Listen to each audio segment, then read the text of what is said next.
বিশেষ করে হজের যে 3টা ফরজ 6টা ওয়াজিব। কয়টা ওয়াজিব? যারা হজে যাচ্ছেন ভালো করে মনে করে শুনেন। 1 নাম্বার হজের ফরজ হইল ইহরাম বাঁধা। ইহরাম সাদা কাপড় দুইটা পরার নাম ইহরাম না, এটা পরার পরে এখন সাদা ছাড়া যদি অন্য কাপড়ও পরে, অন্য দেশের লোক বিভিন্ন রকমের কাপড় পরে, কালারিং কাপড় পরে না, আপনি আবার এটা বলেন না এদের হজ হইবে না। না, কালারিং কাপড় পরারও চাইলে পড়তে পারে, কিন্তু উত্তম হইলে কি সাদাটা পরা। কেন বলতেছিলাম যে এহরামের অবস্থায়, এইগুলি তো এহরাম অবস্থায় কি কি নিষিদ্ধ এগুলি কিতাবের মধ্যে আছে বিস্তারিত ভাবে, এগুলি বলতে গেলে তো মাসালা অনেক সময়ের দরকার। তো মোটামুটি একটা ধারণা দিচ্ছি যে যারা হজে যাচ্ছেন, 1 নাম্বার হজের 3টা ফরজ এহরাম, এহরাম বাঁধা। 2 নাম্বার ওকুফে আরাফা, আরাফায় অবস্থান করা। আরাফায় অবস্থান করা এটা আপনার ফরজ। আরাফায় যদি কেউ অবস্থান না করে, 9 জিলহজ সূর্য ডোবার আগে আরাফাতে অবস্থান করে। হ্যাঁ, কেউ যদি এরকম কোন কারণ বশত বলছে 9 জিলহজের রাত অথবা 10 জিলহজের রাত সুবহে সাদেকের আগ পর্যন্ত যদি কেউ আরাফাতে অবস্থান করে, তার হজের ফরজিয়ত আদায় হয়ে যাবে। নাম্বার হইল আরাফাতে অবস্থান করা। 3 নাম্বার তাওয়াফে জিয়ারত, বাইতুল্লাহর জিয়ারত, এটা হইল হজের ফরজ। হজের মধ্যে কয়টা ফরজ? 3টা। ওয়াজিব কয়টা? 6টা। 1 নাম্বার ওয়াজিব মুজদালিফায় অবস্থান করা, মুজদালিফায় অবস্থান করা সুবহে সাদেকের পরে একটু আকাশটা ফর্সা হইলে সূর্য উদয়ের আগ পর্যন্ত, এই টাইমটা আগে যাওয়া ভালো। বাকি মূল ওকুফ যেটা মুজদালিফায় শুরু হয় সুবহে সাদেকের পরে, এই সুবহে এই যে মুজদালিফায় অবস্থান করা, এটা হইল হজের ওয়াজিব, 6টা ওয়াজিব। 2 নাম্বার আপনার মিনার রমিতে জামরাতে, যে ওই যে শয়তান, আমরা যেটাকে শয়তান বলি, 1 নাম্বার 2 নাম্বার শয়তান, তো এই জন্য রমিতে কঙ্কর নিক্ষেপ করা, এটা 2 নম্বর ওয়াজিব। আর একটা ওয়াজিব হইল আপনার কোরবানি করা, কোরবানি করা, হজের কোরবানি করা। শুধু হজ্জে ইফরাদ যারা করবে তাদের জন্য কোরবানি করা ওয়াজিব না, এটা মুস্তাহাব। বাকি হজ্জে কিরান আর হজ্জে তামাত্তু যারা আদায় করবে তাদের উপর কি করা? কোরবানি করা ওয়াজিব। মুজদালিফায় অবস্থান করা, মিনার জামরাতে রমি মানে নিক্ষেপ, কঙ্কের নিক্ষেপ করা, তারপরে আপনার কোরবানি করা, মাথা হলক করা, এই যে আপনার সাই করা। 5টা হইল না? আলহামদুলিল্লাহ, আল্লাহ পাকের দরবারে অসংখ্য শুকর, যিনি আমাদেরকে প্রতি সপ্তাহে নেই সালাতুল জুমা আদায় করার জন্য আল্লাহ পাকের ঘর জান্নাতের বাগানে ফেরেশতাদের পরিবেশে পৃথিবীর শ্রেষ্ঠতম জায়গা আল্লাহর ঘর মসজিদে আসার তৌফিক দান করেছেন। এজন্যই সকলে দিল থেকে কালিমাতুশ শুকর আদায় করি আলহামদুলিল্লাহ। হজের মাস চলতেছে, আল্লাহ পাকের প্রেমিক বান্দা বান্দিরা ইহরাম বেঁধে বাইতুল্লাহর দিকে অনেকেই চলে গেছে, যাচ্ছে, যাবে। হজ কি এবং কেন, কি জন্য হজে যাবে, তার উদ্দেশ্যটা কি, মাকসাদ কি, কেন আমি হজে যাব, আমি কোথায় যাচ্ছি, কেন যাচ্ছি, কার সান্নিধ্যে যাচ্ছি। হজের আগে আমার এটা ভাবা উচিত যে হাজী সাহেব এটা ভাববে যে আমি কেন যাচ্ছি, যে মালিক আমাকে তার ডাকে সাড়া দেওয়ার জন্য আমাকে আহ্বান করেছে। ইব্রাহিম আলাইহিস সালাম বাইতুল্লাহ নির্মাণ করার পরে যে হজের এলান দিয়েছিলেন, ওনার এই ডাকে সাড়া দিয়ে আমি আল্লাহ পাকের দরবারে ইহরাম বেঁধে বাইতুল্লাহর দিকে রওনা দিচ্ছি। তাইলে আল্লাহ পাকের আহ্বানে সাড়া দিয়ে আমি কেন যাচ্ছি? আমি যাচ্ছি যে আল্লাহর পক্ষ থেকে আমার উপর হুকুম হয়েছে, তুমি যাও আমার ঘরে, তোমার এই সামর্থ্য দিয়েছি আমি। এই জন্য ওখানে গিয়ে তুমি নবজাত শিশুর মতো নিষ্পাপ হয়ে তুমি দেশে এসে তোমার কাজ কর্ম পরিচালনা করো। এই জন্য অন্যান্য সফরের মতো ওইটা সফর না, যে ইউরোপ আমেরিকা গেলাম, দেশ ভ্রমণের জন্য গেলাম, আনন্দ সফর, সেটা আনন্দ সফর না। এটা তো এমন সফর যে এই সফর বান্দা তার মালিকের সাথে সম্পর্ক হওয়ার সফর। এজন্য আমি হজে যাওয়ার আগে আমার নিয়তটাকে সহি করে নিব, নিয়তটাকে দুরুস্ত করে নিব যে আমি মানুষের সুনাম অর্জন করার জন্য না। আমি হজ থেকে আসলে কেউ আমাকে হাজি না ডাকলো আমি নারাজ হইব না, অসন্তুষ্ট হবে না। আমার নামের শুরুতে কেউ হাজি যদি নাও লেখে আমার কোনো আপত্তি নাই। মালিক আমাকে মাল দিয়েছে, সম্পদ দিয়েছে, আমি শুকরিয়া আদায় করার জন্য মালিকের যে ফরজ যে বিধান ছিল এটা আদায় করতে পারছি, আলহামদুলিল্লাহ, এটা শুকর আদায় করতে হবে। এই জন্য হজের সফরের 1 নম্বর যে শর্ত সেটা হলো নিয়তটাকে সহি করে না, নিয়তটাকে দুরুস্ত করে নেওয়া। যে কোনো আমল কোরআনে আল্লাহ বলছেন ফাবুদিল্লাহ মুখলিসাল লাহুদ্দিন, তোমরা যে কোনো আমল করবা নিষ্ঠার সাথে, ইখলাসের সাথে, আল্লাহকে রাজি খুশি করার জন্যই আমল করবা। কোন আমল যদি আল্লাহকে রাজি খুশি করার জন্য না হয়, হাদিসে কুদসিতে আছে রাসূল করিম সাল্লাল্লাহু আলাইহি সাল্লাম বলছেন, কোন আমল যদি মানুষকে দেখানোর জন্য করা হয় তো হাসরের ময়দানে আল্লাহ বলবেন তুমি যাকে সন্তুষ্টি করা করছিল এবং যে করেছে উভয়জনকে আল্লাহ পাক পরিত্যাগ করবে, নাউজুবিল্লাহ। এই জন্য এমন আসছে যার সন্তুষ্টির জন্য তুমি আমলটা করেছিল, এই আমলের যাজা তুমি তার কাছ থেকে নাও। এই জন্য নামাজ বলেন, রোজা বলেন, হজ বলেন, যাকাত বলেন, সব কিছু করব কার জন্য? আল্লাহ। আল্লাহ কোরআনে বলছেন কুল ইন্না সালাতি ওয়া নুসুকি ওয়া মাহইয়ায়া ওয়া মামাতি লিল্লাহি রাব্বিল আলামিন। ইব্রাহিম আলাইহিস সালাম এই কথাগুলি বলছিলেন, হে আল্লাহ কুল ইন্না সালাতি, আমার নামাজ, আমার কুরবানি, আমার হজ, আমার যত কিছু ইবাদত আছে সব কিছু আল্লাহ পাকের সন্তুষ্টি করার জন্যই।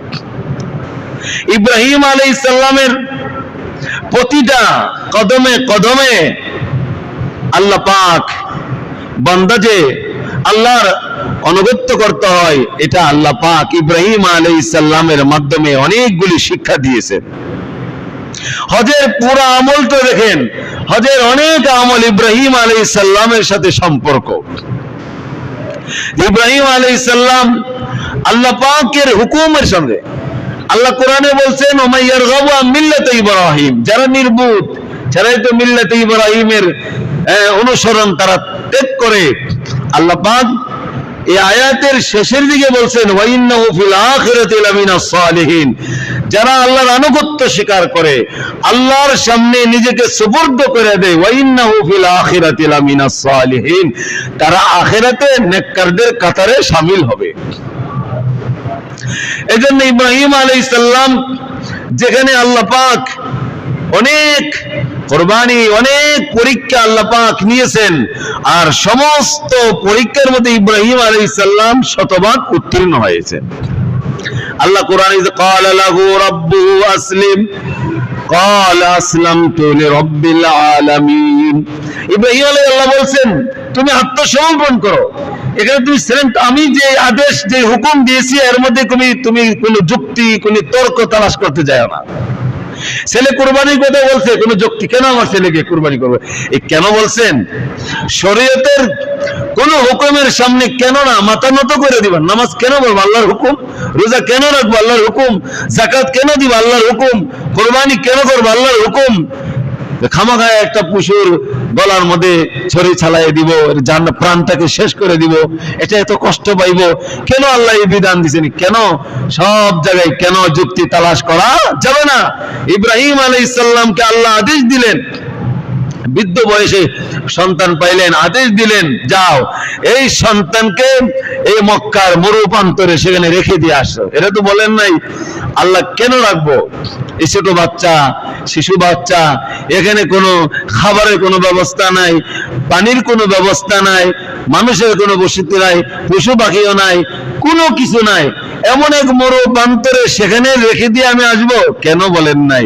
আল্লাহ হুকুম করেছেন ক্বাল আসলামতু লিরাব্বিল আলামিন, এ আল্লাহ তোমার হুকুমের সামনে আমি আমার মাথাকে নত করে দিলাম। তা আল্লাহর সামনে কোন যুক্তি তালাশ করছে, সন্তানকে মরুভূমির প্রান্তরে সেখানে রেখে চলে আসলেন। আল্লাহ পাক বান্দার প্রতিটা কুরবানির পরে, প্রতিটা কষ্টের পরে আল্লাহ পাক তার জন্য আরাম আর শান্তির ব্যবস্থা করে দেন। সূরা আলম নাশরাহ আল্লাহ বলে, আলম নাশরাহ লাকা সাদরাক ওয়া ওয়াদানা আনকা বিজরাক আল্লাযী আনকাযা যাহরাক ওয়া রাফা'না লাকা যিকরাক ফাইন্না মা'আল উসরি ইউসরা ইন্না মা'আল উসরি ইউসরা। প্রতিটা কষ্টের পরে কি রাখছেন? সহজ রাখছেন, আসান রাখছেন। এই জন্য ইব্রাহিম আলাইহিস সালাম তার সন্তানকে মরু প্রান্তরে রেখে, সন্তানের মাকে রেখে চলে গেলেন। খাবারের কোনো ব্যবস্থা নাই, পানির ব্যবস্থা নাই, সেখানে মানুষ কেউ সেখানে বসবাস, এক মরু প্রান্তরে এখানে রেখে গেলেন। আল্লাহর হুকুমের সামনে নিজের সন্তানকে উৎসর্গ করে রেখে গেলেন। আর এই কষ্টের এই কুরবানির বদলেতে আল্লাহ সেখানে রহমতের জোয়ারা পানির ব্যবস্থা করে দিলেন, সেখানে জমজমের পানির ব্যবস্থা করে দিলেন। এই জন্য আর আল্লাহ পাকের নিজাম, আল্লাহ যখন কোনো একটা কিছু চালু করে দেন, রহমত খাজানা, এটা আর আল্লাহ কি করেন না, বন্ধ করেন না। কিন্তু প্রথম আল্লাহ কি চায়? কুরবানি চায়। হযরত ইসমাঈল আলাইহিস সালামের মা হাজারা সাফা এবং মারওয়ার মাঝখানে দৌড়াইতেছিলেন। এই একবার সাফা একবার মারওয়া, এই দৌড়ানোতে কিন্তু সন্তানের জন্য। যাই পাহাড়ের উপরে উঠি, দেখা যায় কোনো পানির কোনো ব্যবস্থা হয় কিনা, কোন পশু পাখি উঠতে থাকে কিনা। এটা পাখিরা যেখানে পানি থাকে সেখানে উঠতে থাকে, এরকম উঠতেছে, পানি কোনো সন্ধান নাই। আল্লাহ পাক আর সাফা এবং মারওয়ার মাঝখানে যেন সবুজ বাতি আছে, সেই জায়গায় রেখে আল্লাহ পাক বান্দি এই দৌড়াদৌড়ি করতেছেন। তা আল্লাহ রহমত নাজিল করে দিছেন। আল্লাহ পাক এই যে বান্দি কষ্ট করতেছেন, আর ভবিষ্যতে যিনি নবী হবেন এমন একজনকে সেখানে রেখে গেলেন। তা আল্লাহ পাক তাদের এই কষ্টের কোরবানির বিনিময়ে আল্লাহ ইসমাঈল আলাইহিস সালামের পায়ের গোড়ালি থেকে আল্লাহ জমজমের কূপ জারি করে দিলেন। আল্লাহর এক বান্দি এই কোরবানি দৌড় দিলেন। তো কিয়ামত পর্যন্ত যদি হাজী সাহেবরা আসবেন, তাদেরকে সাফা মারওয়া এই সাই করা, এটা কি করে দেওয়া হয়েছে? ওয়াজিব করে দেওয়া হয়েছে। হজের ওয়াজিব, হজের মধ্যে 6টা ওয়াজিব আছে। কয়টা ওয়াজিব? 6টা ওয়াজিবের একটা ওয়াজিব হইল যে সাফা এবং মারওয়ার মাঝখানে কি করা? সাই করা, দৌড় দেওয়া। সবুজ বাতির এই জায়গার মধ্যে একটু দৌড় একটু বেশি দেওয়া। এই যে বান্দে একটু দৌড় দিলেন, এই জন্য আল্লাহ এই আমলটা আল্লাহর কাছে এত কবুল হয়েছেন, মকবুল হয়েছেন, পছন্দ হয়েছেন। কিয়ামত পর্যন্ত যারা আল্লাহর ঘর জিয়ারত করতে যাবে, হজ করতে যাবে, উমরা করতে যাবে, আল্লাহ তাদের জন্য এই সাই করাটা ওয়াজিব করে দিয়েছে। এই সাই ছেড়ে দিলে হজ হবে? ওয়াজিব করে দেওয়া হয়েছে। এবং মহিলাদের ক্ষেত্রে বলা হয়েছে এদের জন্য দৌড়, এরা স্বাভাবিকভাবে, মহিলাদের পক্ষে তো একজন তো দৌড় দিছি একবার, আর দৌড় লাগবে না। মহিলারা এই জায়গাটা স্বাভাবিক গতিতেই পার হবে। শুধু পুরুষের জন্য যে এই জায়গাটা সবুজ বাতি যেখানে চিহ্ন আছে, এই জায়গাটা একটু দ্রুত পার হবে। এই জন্য আল্লাহ পাক যতগুলি কুরবানি পয়গম্বরগুলি পেশ করেছেন এই কুরবানির পরে, এই জন্য আল্লাহ পাক পয়গম্বরদেরকে যেরকম ভাবে কুরবানি নিয়েছেন, আল্লাহর কাছে যে যত প্রিয় হইতে চায়, মাহবুব হইতে চায়, আল্লাহ তাকে তত বেশি কুরবানি নিবেন, তার কাছ থেকে পরীক্ষা নিবেন। আর এই পরীক্ষার মধ্যে সেদিন ধৈর্য ধারণ করবে, সবর করবে, তা আল্লাহ তার ইজ্জত সম্মানকে দুনিয়াতেও বাড়াই দিবেন, আখিরাতেও বাড়াই দিবেন। ইব্রাহিম আলাইহিস সালামের অনেক পরীক্ষা নিয়েছেন। এই যে ইবতালা ইব্রাহিমা রাব্বুহু বিকালিমাতিন ফাতাম্মাহুন্না, আল্লাহ অনেক পরীক্ষা আমি নিয়েছি এবং সমস্ত পরীক্ষায় উনি শতভাগ উত্তীর্ণ হয়েছে। ক্বালা ইন্নী জাইলুকা লিন-নাসি ইমামা, আর সমস্ত পরীক্ষায় উত্তীর্ণ হওয়ার পরে আমার পক্ষ থেকে ঘোষণা আসে যে আমি আপনাকে পুরা মুসলিম জাতির ইমাম এবং নেতা বানিয়ে দিলাম। মিল্লাতা আবিকুম ইব্রাহিম হুয়া সাম্মাকুমুল মুসলিমিন। মিল্লাত ইব্রাহিম সমস্ত মুসলমানদের নেতা ইমাম বানিয়ে দিলেন। কখন? পরীক্ষা নেওয়ার পরে।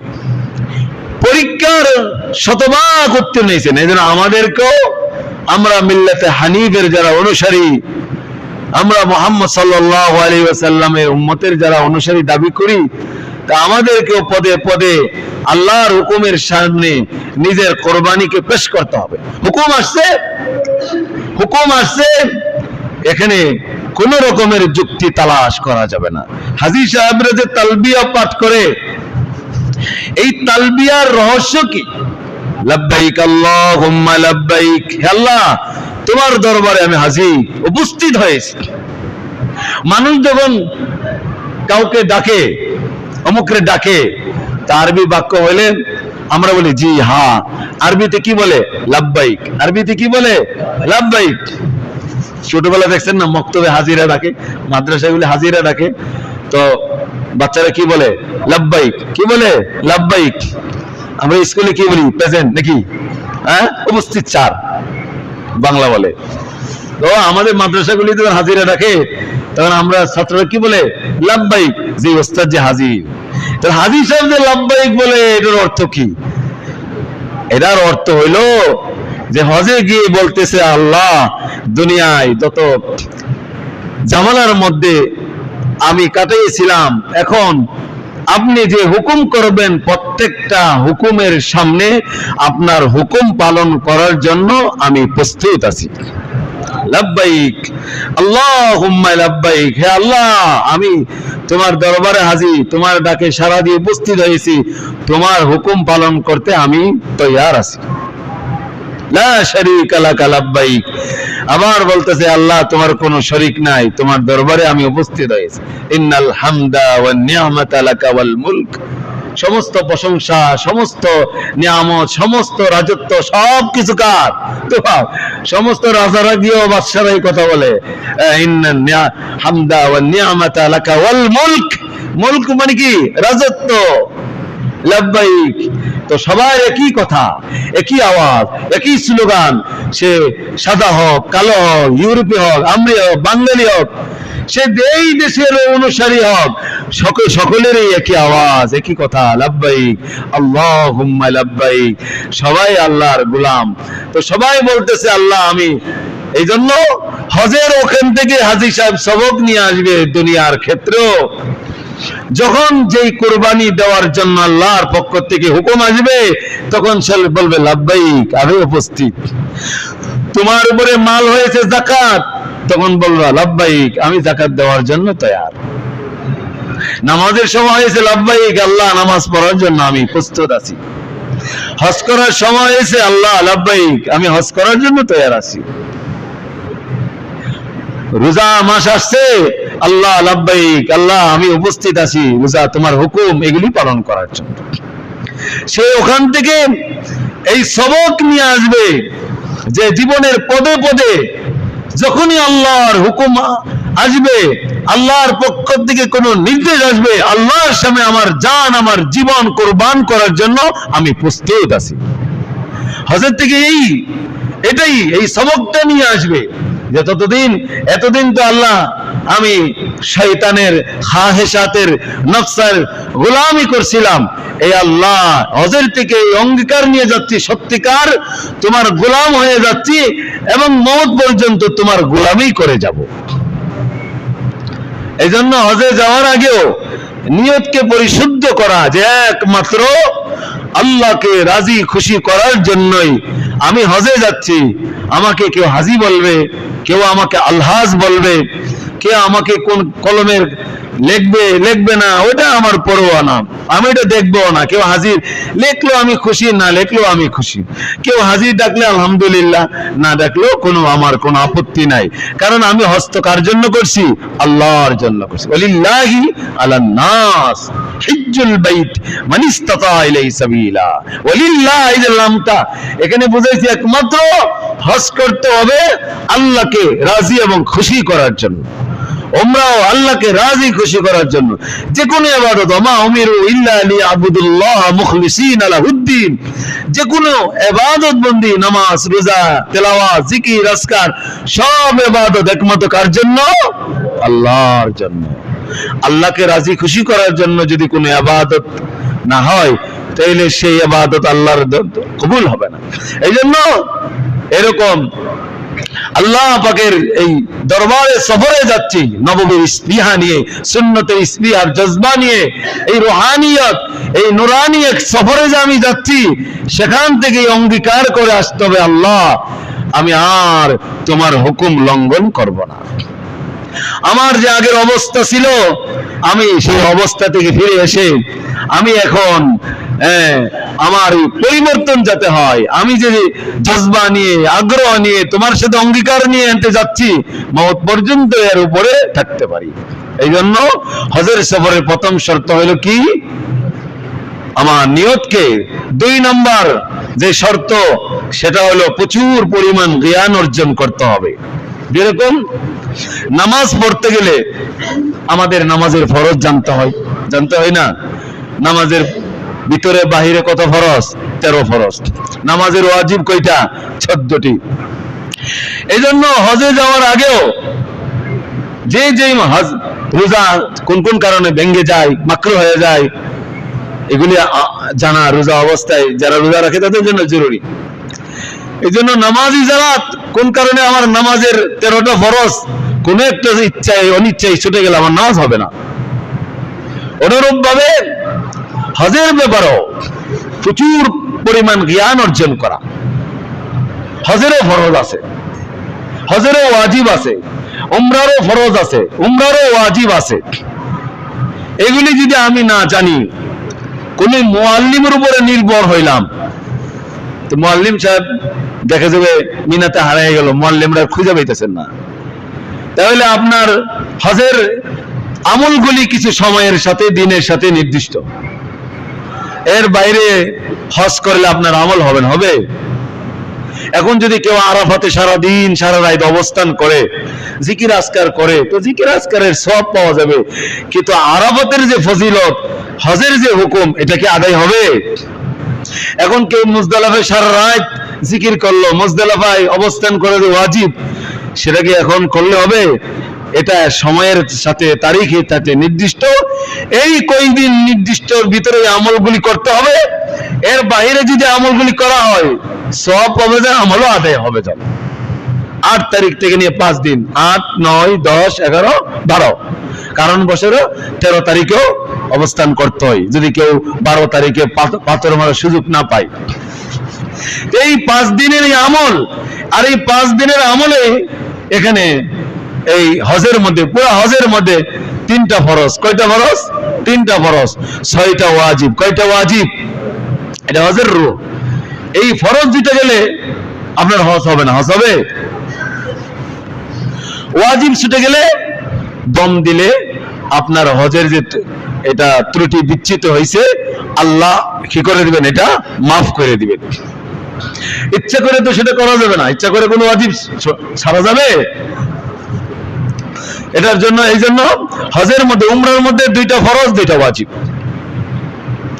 এই জন্য উমরা হোক, হজ হোক, প্রথম যে ফরজ সেটা হলো ইহরাম বাঁধা। কি বাঁধা?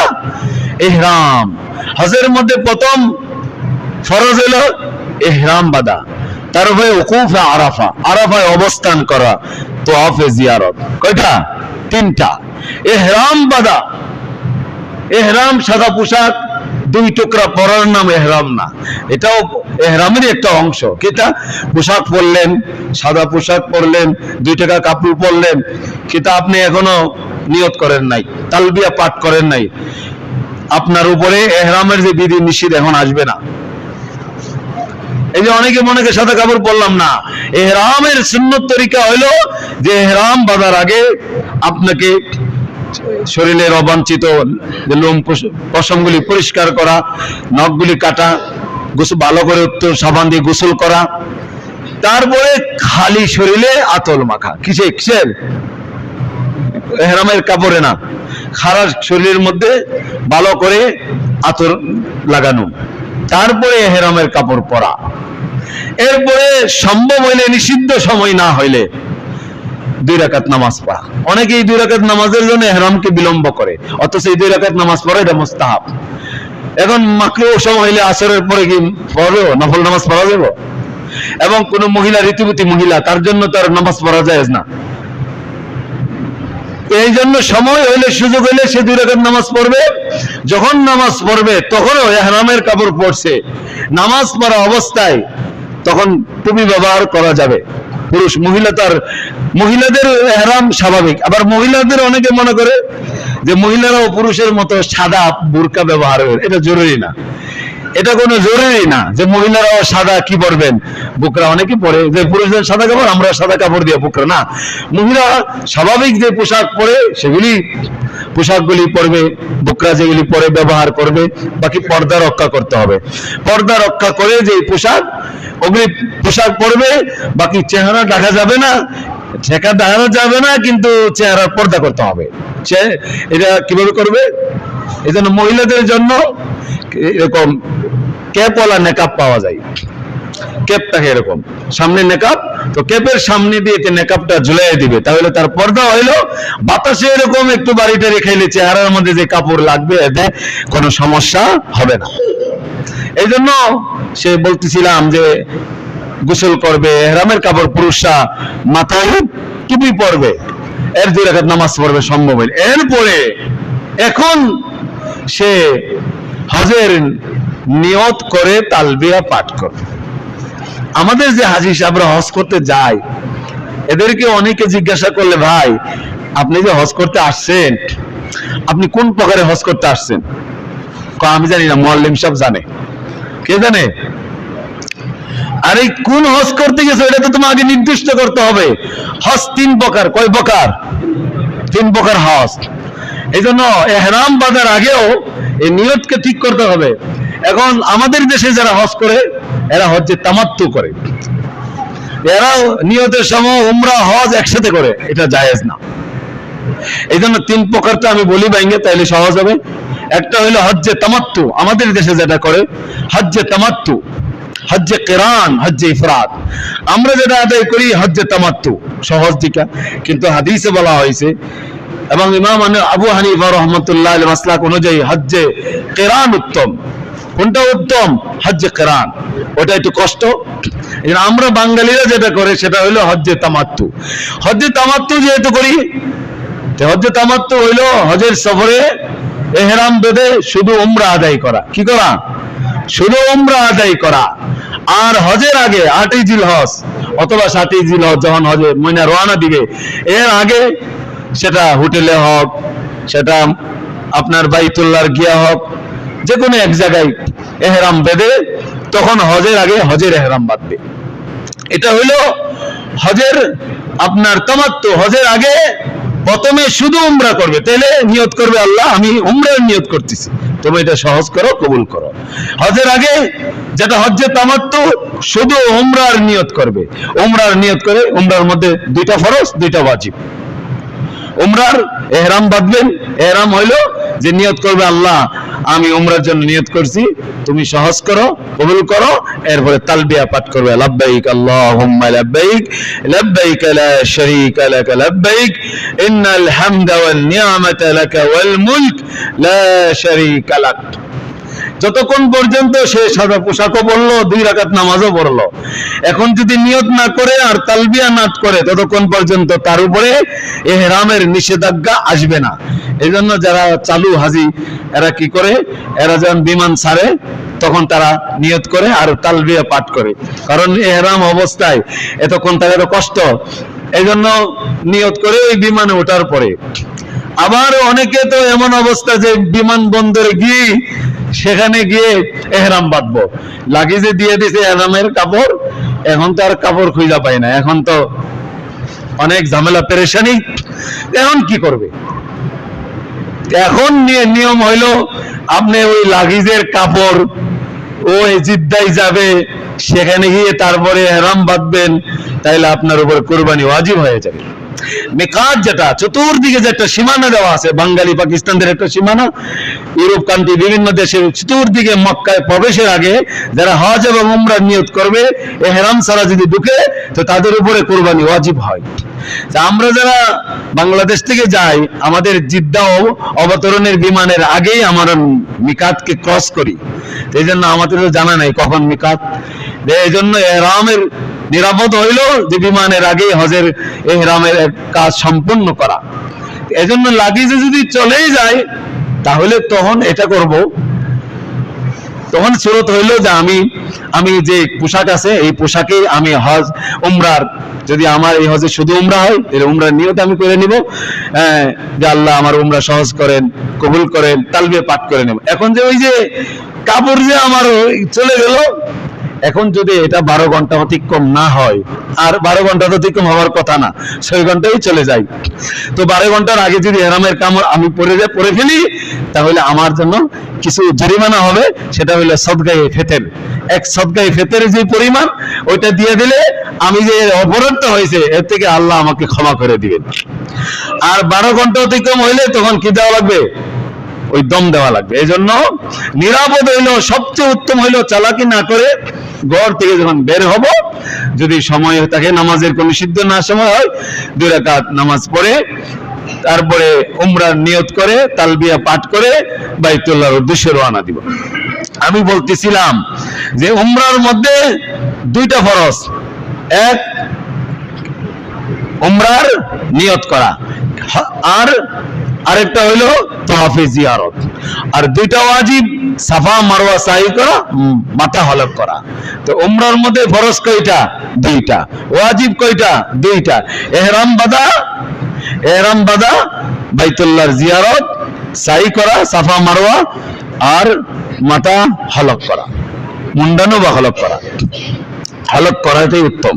অনেকে ওই কিছু দিয়ে এই পরিমাণ কাটে, এর চেয়ে উত্তম হইলো, কারণ মুহাল্লিকিন আল্লাহর নবী যারা মাথা কাটে এদের জন্য 3 বার মাগফিরাতের দোয়া করছেন। এজন্য উত্তম হইলো যে মাথা একেবারে চেষে ফেলা ব্লেড দিয়ে। এই জন্য উমরার জন্য, এই জন্য আমি বলতেছিলাম হজের মধ্যে, উমরার মধ্যে 2 ফরজ 2 ওয়াজিব। এই জন্য আমি কোন হজ করব? আমরা বাঙালিরা হজ্জে তামাত্তু করি, হজ্জে তামাত্তুর জন্য হজ এবং উমরার নিয়ত একসাথে করা জায়েজ না। হজে তামাত্তুর মধ্যে শুধু হজে উমরার নিয়ত করব, এরপরে উমরা করে হালাল হয়ে যাব, এরপরে হজের আগে আমি হজের ইহরাম বেঁধে হজের দিকে আমি মিনার দিকে রওনা দিব। এটা হলো হজ্জে তামাত্তু। আর হজ্জে কিরান হলো একসাথে হজ এবং উমরা আদায় করা, যে আল্লাহ আমি হজ এবং উমরা আদায় করার নিয়ত করছি। তার মানে হজ্জে কিরানের ইহরাম যে বাঁধবে, উমরা আদায় করবে, কিন্তু উমরার পোশাক খুলতে পারবে না, এই ইহরামেই সে হজ আদায় করবে। তাইলে লং টাইম ইহরাম থাকা এটা কষ্ট না? এই জন্য আমরা এই কষ্টে স্বীকার করতে আমরা রাজি না। আমরা করি কোনটা? হজ্জে তামাত্তু, যেটা সহজ। এই যেদিন গেলাম ওই দিনেই বা রেস্ট নিয়ে একটু পরেই উমরা আদায় করে ফেললাম, যে বাইতুল্লাহ জিয়ারত সাই করে হালাক হয়ে গেলাম, সহজ। এরপরে স্বাভাবিক পোশাক পরে, এরপরেও যদি কেউ উমরার হজের আগে উমরা করতে চায় একাধিক করতে পারে, কি না করাটাই উত্তম, তাওয়াফ করা উত্তম। তো আমি বলতেছিলাম যে হজ্জে কিরান এটা উত্তম, কারণ একই সফরে যেখানে উমরাও করবে আপনার হজও করবে, সেখানে ইহরাম খোলা যাবে না। আর হজ্জে ইফরাদ যেটা, হজ্জে ইফরাদ হইল শুধু হজের সফরে শুধু হজ করা, সেখানে উমরা নাই, উমরা আলাদাও নাই, উমরা একসাথে নাই, শুধু সে হজ্জে ইফরাদ, শুধু হজ করবে, যে আল্লাহ তোমার ঘর জিয়ারত করো, হজের কাজ আমি নিয়ত করছি, তুমি সহজ করো, কবুল করো। এটা হলো হজ্জে ইফরাদ। এজন্য হজ্জে কিরান আর হজ্জে তামাত্তু এদের জন্য কোরবানি করা ওয়াজিব, আর যিনি হজ্জে ইফরাদ আদায় করে তার জন্য কোরবানি করা ওয়াজিব না, তার জন্য কোরবানি করা মুস্তাহাব। সে কোরবানি করতে পারলে ভালো। এই জন্য আমাদের যারা হজে যাচ্ছি, 1 নম্বর শর্ত বলছিলাম নিয়তকে খালেস করে নেওয়া। আল্লাহর 2 নম্বর হইলো প্রচুর পরিমাণ এই জ্ঞান অর্জন করতে হবে। আপনি যদি এই জ্ঞানগুলি এলেম না অর্জন করেন, আপনি কি হজ আদায় করবেন এটা তো আপনাকে ঠিক করতে হবে। আপনি তামাত্তু করেন, 3টাই আপনার জায়েজ।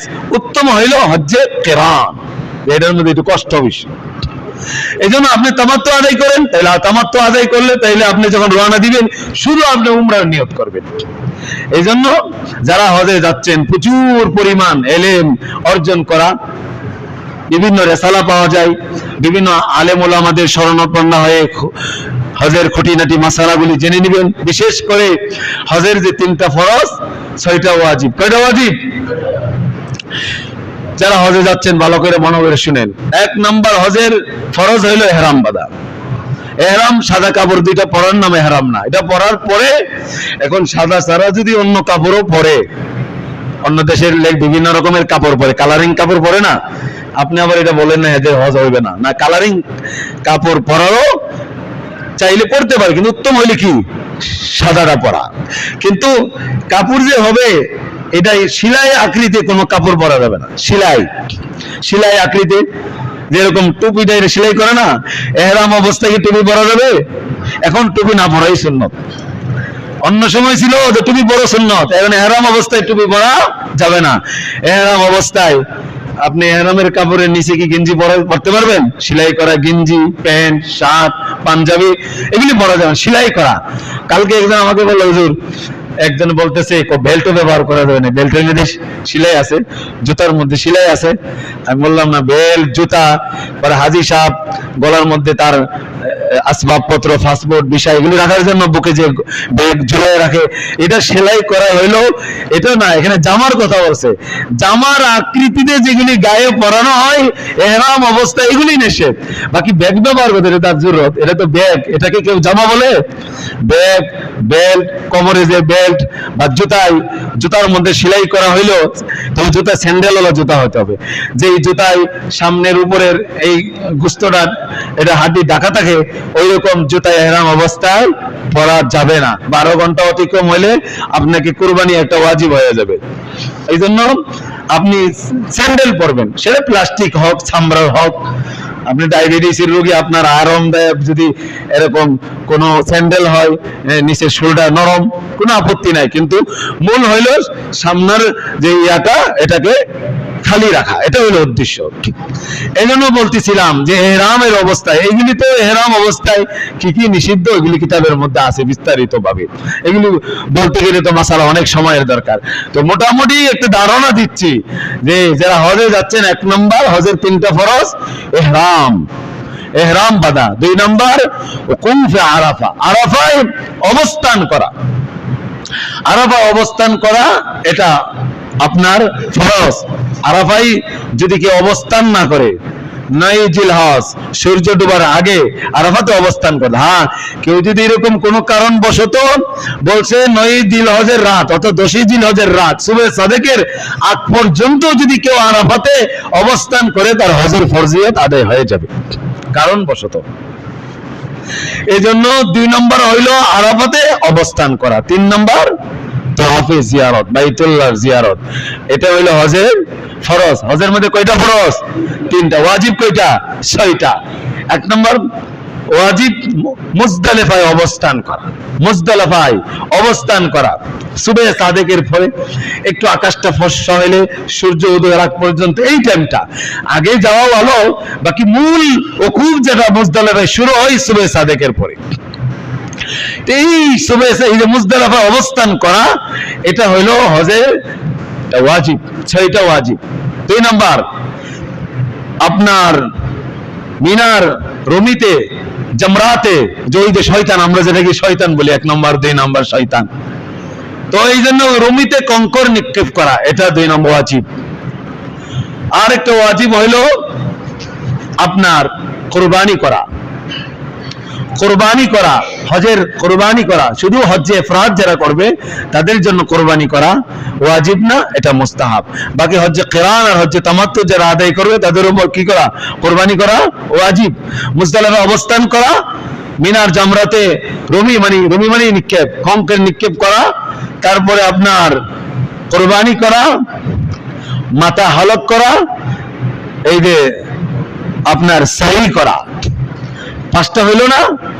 আরেকটা 6 নম্বর হইল যারা মিকাতের বাহিরে, মক্কা মদিনা চতুর্দিকে একটা মিকাত আছে, যেমন মদিনা থেকে মিকাত হইল জুল হুলাইফা, সেখান থেকে আপনার ইহরাম বেঁধে আসতে হয়। অর্থাৎ এই চতুর্দিকে যে মিকাত আছে, সীমানার ভিতরে যারা আছে, এদের জন্য বিদায়ী তোয়াফ জরুরি না।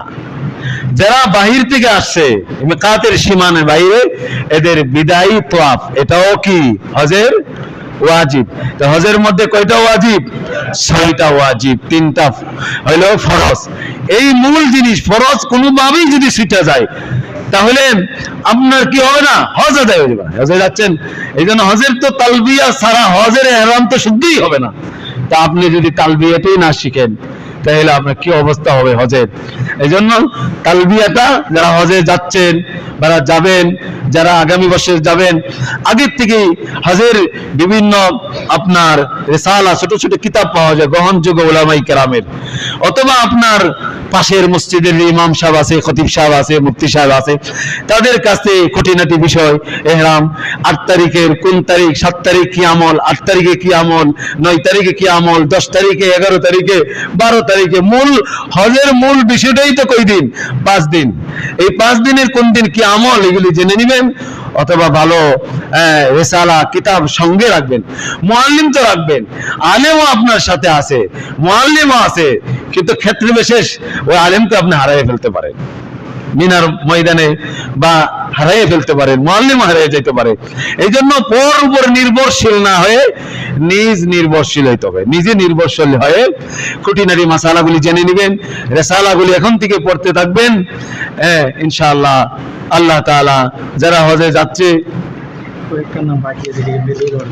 যারা যাবে, আল্লাহ সকলের হজকে কবুল করুন, সকলকে হজ্জে মাবরুর নসিব করুন, এবং সহিভাবে মাসালা অনুযায়ী যেন হজ আদায় করতে পারে আল্লাহ সবাইকে তৌফিক দান।